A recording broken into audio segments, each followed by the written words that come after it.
ಎಲ್ಲರಿಗೂ ನಮಸ್ಕಾರ. ಪ್ರಮದಾಸ್ ಕಿಚನ್ಗೆ ಸ್ವಾಗತ. ಇವತ್ತು ನಾವು ತುಂಬ ರುಚಿಯಾಗಿರುವಂತಹ 7 ಕಪ್ಸ್ ಬರ್ಫಿನ ಮನೆಯಲ್ಲಿ ಸುಲಭವಾಗಿ ಮಾಡೋದು ಹೇಗೆ ಅಂತ ನೋಡೋಣ. ಮೊದಲಿಗೆ ಈ ಬರ್ಫಿಗೆ ಬೇಕಾಗಿರುವಂತಹ ಸಾಮಗ್ರಿಗಳು: 1 ಕಪ್ ಕಡಲೆ ಹಿಟ್ಟು, 1 ಕಪ್ ಹಾಲು, 1 ಕಪ್ ಕಾಯಿ ತುರಿ, 1 ಕಪ್ ತುಪ್ಪ, ಹಾಗೆ 3 ಕಪ್ ಆಗುವಷ್ಟು ಸಕ್ಕರೆಯನ್ನು ನಾವಿಲ್ಲಿ ರೆಡಿ ಮಾಡಿಟ್ಕೊಳ್ಳೋಣ. ಈಗ ಒಂದು ದಪ್ಪ ತಳದ ಪ್ಯಾನ್ ತೆಗೆದುಕೊಂಡು ಅದರಲ್ಲಿ ನಾವು ರೆಡಿಯಾಗಿ ಇಟ್ಟಿರುವಂತಹ ಪದಾರ್ಥಗಳನ್ನು ಒಂದೊಂದಾಗಿ ಹಾಕಿ ಚೆನ್ನಾಗಿ ಮಿಶ್ರಣ ಮಾಡ್ಕೋಬೇಕಾಗತ್ತೆ. ನೋಡಿ, ಈ ರೀತಿ. ಈ ಸ್ವೀಟ್ನಲ್ಲಿ ಪಾಕ ತೆಗಿಬೇಕನ್ನೋ ಗೋಜಿಲ್ಲ, ಹಾಗೆ ಸಕ್ಕರೆ ಸರಿ ಇದೆಯೋ ಇಲ್ವೋ ಅನ್ನೋ ಟೆನ್ಷನ್ ಕೂಡ ಇಲ್ಲ. ಯಾಕೆಂದರೆ ಎಲ್ಲವೂ ಅಳತೆ ಪ್ರಕಾರ ಹಾಕಿರೋದ್ರಿಂದ ಈ ಬರ್ಫಿ ತುಂಬ ಸಾಫ್ಟ್ ಮತ್ತು ರುಚಿಯಾಗಿ ಬರುತ್ತೆ.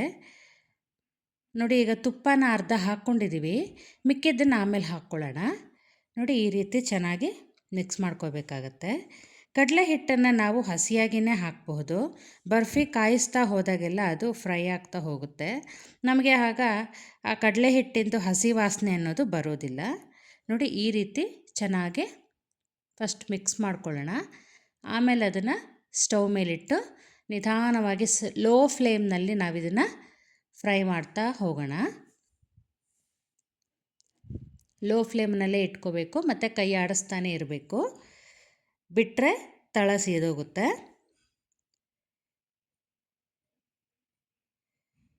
ಮಿಕ್ಸ್ ಮಾಡ್ತಾ ಹೋದಂಗೂ ಸಕ್ಕರೆ ನೀರಾಗ್ತಾ ಬರುತ್ತೆ, ತೆಳ್ಳಗೆ ಆಗ್ತಾ ಬರುತ್ತೆ. ಆಮೇಲೆ ಕಾಯಿಸ್ತಾ ಕಾಯಿಸ್ತಾ ಅದು ಗಟ್ಟಿ ಆಗ್ತಾ ಹೋಗುತ್ತೆ. ನೋಡಿ, ಈ ರೀತಿ ಕೈ ಆಡಿಸ್ತಾನೆ ಇರಬೇಕು. ನೋಡಿ, ನೀರಾಗ್ತಾ ಇದೆ. ಈಗ ಮತ್ತೆ ಇದನ್ನು ಕಾಯಿಸ್ದಂಗೂ ನಮಗೆ ಗಟ್ಟಿಯಾಗಿರುವಂಥ ಬರ್ಫಿ ರೆಡಿಯಾಗುತ್ತೆ. ಈ ಬರ್ಫಿ ತುಂಬ ಬೇಗ ಆಗೋವಂಥದ್ದಲ್ಲ, ಸ್ವಲ್ಪ ಟೈಮ್ ಹಿಡಿಯುತ್ತೆ. ಕೈ ಆಡಿಸ್ತಾನೆ ಇರಿ, ತಳ ಹಿಡಿಯೋದಕ್ಕೆ ಬಿಡಬೇಡಿ. ನೋಡಿ, ಈಗ ಲೈಟಾಗಿ ಬಬಲ್ ಸ್ಟಾರ್ಟ್ ಆಗಿದೆ. ಇನ್ನೊಂದು 10 ನಿಮಿಷದಲ್ಲಿ ಇದು ರೆಡಿ ಆಗುತ್ತೆ. ನೋಡಿ, ಈ ಥರ ಗೂಡಾಗಿ ಬರಬೇಕು.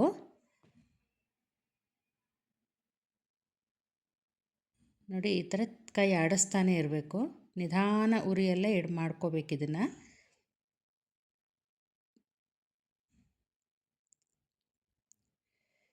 ಒಂಚೂರು ಕಲರ್ ಚೇಂಜ್ ಆದರೂ ಕೂಡ ಬರ್ಫಿ ಹಾಳಾಗೋಗುತ್ತೆ. ನೋಡಿ,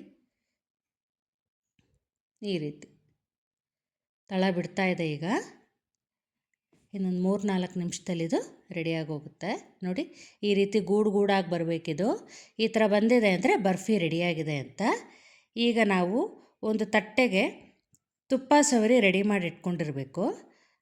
ರೆಡಿಯಾದಂತಹ ಈ ತಟ್ಟೆ ಮೇಲೆ ನಾವೀಗ ಮಾಡಿಟ್ಟಂಥ ಬರ್ಫಿನ ನಿಧಾನಕ್ಕೆ ಹಾಕ್ಕೊಂಡು ಬಿಸಿ ಇದ್ದಾಗಲೇ ಇದನ್ನು ನೀಟಾಗಿ ಲೆವೆಲ್ ಮಾಡ್ಕೋಬೇಕಾಗತ್ತೆ.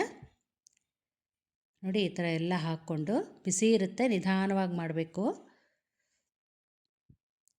ನೋಡಿ, ಈ ಥರ ಬಿಸಿನಲ್ಲೇ ಲೆವೆಲ್ ಮಾಡಿಟ್ಕೋಬೇಕು. ನಿಮ್ಗೆ ಎಷ್ಟು ತಿಕ್ನೆಸ್ ಬೇಕೋ ಆ ತಿಕ್ನೆಸ್ಗೆ ನಾವು ಇದನ್ನು ಲೆವೆಲ್ಲಾಗಿ ಮಾಡಿಟ್ಕೋಬೇಕು. ಮತ್ತು ಸ್ವಲ್ಪ ಬಿಸಿ ಇದ್ದಾಗಲೇ ನಮಗೆ ಯಾವ ಶೇಪ್ ಬೇಕೋ ಆ ಶೇಪಲ್ಲಿ ನಾವು ಇದನ್ನು ಕಟ್ ಮಾಡಿ ಇಟ್ಕೋಬೋದು. ನೋಡಿ, ಈ ರೀತಿ ನಿಧಾನವಾಗಿ ಮಾಡ್ಕೋಬೇಕಾಗತ್ತೆ. ನೋಡಿ, ಇವಾಗ ಸ್ವಲ್ಪ ಬಿಸಿ ಕಮ್ಮಿ ಆಗ್ತಿದ್ದಾಗೆ ಯಾವ ಶೇಪ್ ಬೇಕೋ ಆ ಶೇಪ್ ಕೊಟ್ಕೊಳ್ಳೋಣ. ಈ ರೀತಿ ಕಟ್ ಮಾಡಿಟ್ಕೊಳ್ಳೋಣ. ಈಗ ತೋರಿಸ್ತೀನಿ ಎಷ್ಟು ಚೆನ್ನಾಗಿ ಬಂದಿದೆ ಅಂತ. ನಿಮಗೆ ಈ ರೆಸಿಪಿ ಇಷ್ಟವಾದರೆ ವಿಡಿಯೋಗೆ ಲೈಕ್ ಮಾಡಿ, ನಿಮ್ಮ ಫ್ರೆಂಡ್ಸ್ ಮತ್ತು ಫ್ಯಾಮಿಲಿಗೆ ಶೇರ್ ಮಾಡಿ, ಮತ್ತು ನನ್ನ ಚಾನಲ್ಗೆ ಸಬ್ಸ್ಕ್ರೈಬ್ ಮಾಡೋದನ್ನು ಮಾತ್ರ ಮರಿಬೇಡಿ. ನೋಡಿ, ಈಗ ತೋರಿಸ್ತೀನಿ ಬರ್ಫಿ ಎಷ್ಟು ಚೆನ್ನಾಗಿ ಬಂದಿದೆ ಅಂತ. ತುಂಬ ಸಾಫ್ಟಾಗಿ, ತುಂಬ ರುಚಿಯಾಗಿ ಬಂದಿದೆ. ನೀವು ಟ್ರೈ ಮಾಡಿ ನನಗೆ ಕಮೆಂಟ್ ಮಾಡಿ ಹೇಗೆ ಬಂದಿತ್ತು ಅಂತ. Thanks for watching.